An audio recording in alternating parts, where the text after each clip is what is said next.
السلام علیکم ورحمۃ اللہ وبرکاتہ۔ معزز ناظرین، آج کی اس ویڈیو میں ہم ایک مرتبہ پھر سے آپ کے لیے ایک نہایت دلچسپ ٹاپک لے کر حاضر ہوئے ہیں، جس میں ہم یہ جانیں گے کہ فرعون کون تھا اور اس پر اللہ تعالیٰ کا عذاب کیسے نازل ہوا۔ آج بھی اس کی لاش پر تازہ گوشت اور ناخن کیوں اگتے ہیں اور اس کو ختم کرنے کے لیے اس پر چوہے کیسے اور کیوں چھوڑے جاتے ہیں۔ ان تمام سوالات کے جوابات کو جاننے کے لیے ویڈیو کو آخر تک ضرور دیکھیے گا۔ دوستو، آج سے تقریباً 3000 سال پہلے مصر میں ایک ایسا ظالم بادشاہ پیدا ہوا جس نے بنی اسرائیل کو انتہائی ظلم و ستم کا نشانہ بنایا۔ یہ بادشاہ بنی اسرائیل پر نہایت محنت و مشقت کے کام لازم کرتا تھا۔ اس نے غریبوں پر بھاری ٹیکس مقرر کیے جو کہ غروب آفتاب سے پہلے جبراً وصول کیے جاتے تھے۔ اس کے علاوہ کوئی بھی غریب اگر ٹیکس ادا نہ کر پاتا تھا تو اس کے ہاتھ گردن کے ساتھ زنجیروں کی مدد سے باندھ دیے جاتے تھے اور اسے مہینوں اسی حالت میں رکھا جاتا تھا، یہاں تک کہ مصر کی سرزمین ظلم و ستم سے کانپ رہی تھی۔ ناظرین، پھر ایک دن فرعون نے یہ خواب دیکھا کہ بیت المقدس کی طرف سے ایک آگ آئی ہے جس نے مصر کو گھیر کر تمام قبطیوں کو جلا ڈالا ہے، لیکن بنی اسرائیل کو کوئی نقصان نہیں پہنچا۔ فرعون فوراً جاگ اٹھا اور کاہنوں کو بلا کر اس خواب کی تعبیر پوچھی۔ کاہنوں نے اس کی تعبیر بتاتے ہوئے کہا کہ ایک دن بنی اسرائیل میں ایک ایسا لڑکا پیدا ہوگا جو کہ تیری زوال سلطنت کا باعث بنے گا۔ یہ سن کر فرعون نے یہ فوراً حکم دیا کہ اب سے بنی اسرائیل میں جو بھی لڑکا پیدا ہو اسے قتل کر دیا جائے۔ چنانچہ اس کے حکم کی تعبیر ہوئی اور ایک روایت کے مطابق 70,000 لڑکوں کو قتل کر دیا گیا۔ ناظرین، اب خدا کا کرنا ایسا ہوا کہ بنی اسرائیل کے بوڑھے جلد مرنے لگے۔ اس نازک صورتحال کو دیکھتے ہوئے قوم قبط کے سردار پریشان ہو گئے اور فرعون کی خدمت میں حاضر ہو کر کہنے لگے کہ بنی اسرائیل میں لڑکوں کو ہر طرف قتل کیا جا رہا ہے، تو اب ہمیں خدمت کار کہاں سے ملیں گے؟ اس پر فرعون نے حکم دیا کہ 1 سال لڑکے قتل کیے جائیں اور 1 سال چھوڑ دیے جائیں۔ چنانچہ اب جو سال لڑکوں کو چھوڑنے کا تھا اس سال حضرت ہارون علیہ السلام اور جو سال قتل کرنے کا تھا اس سال حضرت موسیٰ علیہ السلام کی پیدائش ہوئی۔ حضرت موسیٰ علیہ السلام کی پیدائش پر ان کی والدہ نے قتل ہو جانے کے خوف سے حضرت موسیٰ علیہ السلام کو ایک صندوق میں بند کر کے دریائے نیل میں چھوڑ دیا۔ یہ دراصل وہی دریا تھا جس کی ایک نہر فرعون کے محل کے نیچے بہتی تھی۔ اب ناظرین، اللہ تعالیٰ کی قدرت سے یہ صندوق اسی نہر میں پہنچ گیا۔ فرعون کی بیوی آسیہ نے جب یہ صندوق بہتے دیکھا تو اپنے خادم کو بلا کر اس صندوق کو نہر سے نکالنے کا کہا۔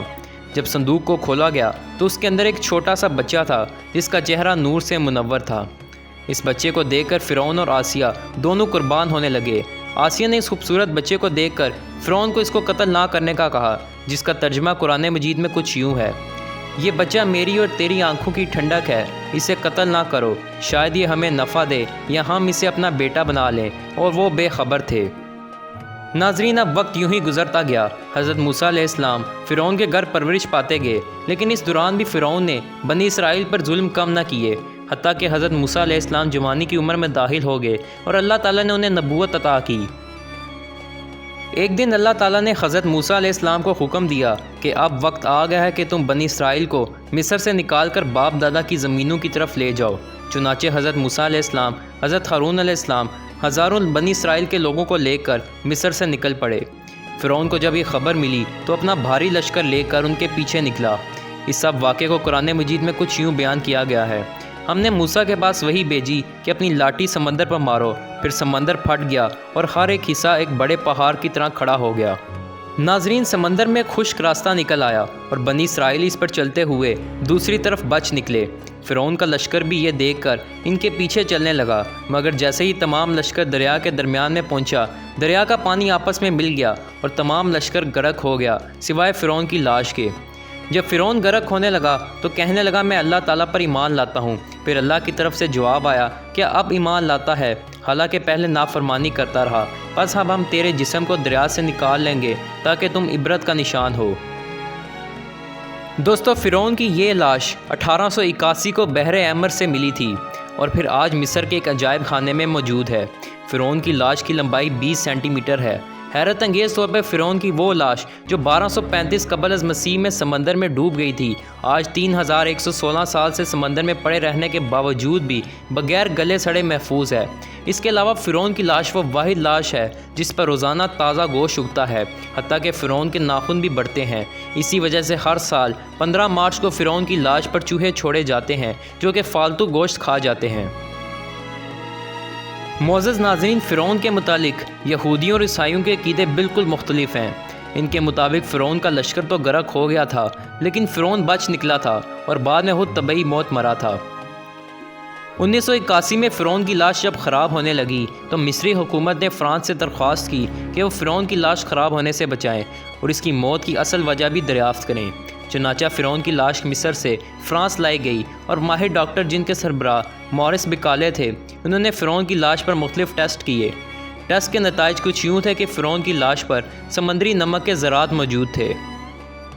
ناظرین، ڈاکٹر مورس بکالے کی سربراہی میں کیے گئے تمام ٹیسٹ سے یہ بات ثابت ہوتی تھی کہ فرعون کی موت دراصل سمندر میں ہی ہوئی تھی۔ جب ڈاکٹر مورس بکالے کو یہ بتایا گیا کہ مسلمانوں کی مقدس کتاب قرآن مجید میں یہ سب واقعہ پہلے سے ہی موجود ہے، تو ڈاکٹر مورس بکالے اس سے بہت متاثر ہوئے اور فوراً کلمہ پڑھ کر مسلمان ہو گئے۔ ناظرین گرامی، یہ تھا فرعون کا مختصر قصہ۔ مجھے امید ہے کہ آپ کو میری یہ ویڈیو پسند آئی ہوگی۔ اگر ویڈیو پسند آئی ہو تو ویڈیو کو لائک ضرور کیجیے گا اور ایسی ہی مزید انٹرسٹنگ ویڈیوز دیکھنے کے لیے اس چینل کو سبسکرائب ضرور کیجیے گا اور ساتھ ہی بیل آئیکن کو بھی پریس کیجیے گا تاکہ آپ کو میری ویڈیوز کے سب سے پہلے نوٹیفیکیشن مل سکیں۔ اپنا بہت زیادہ خیال رکھیے گا۔ اللہ حافظ۔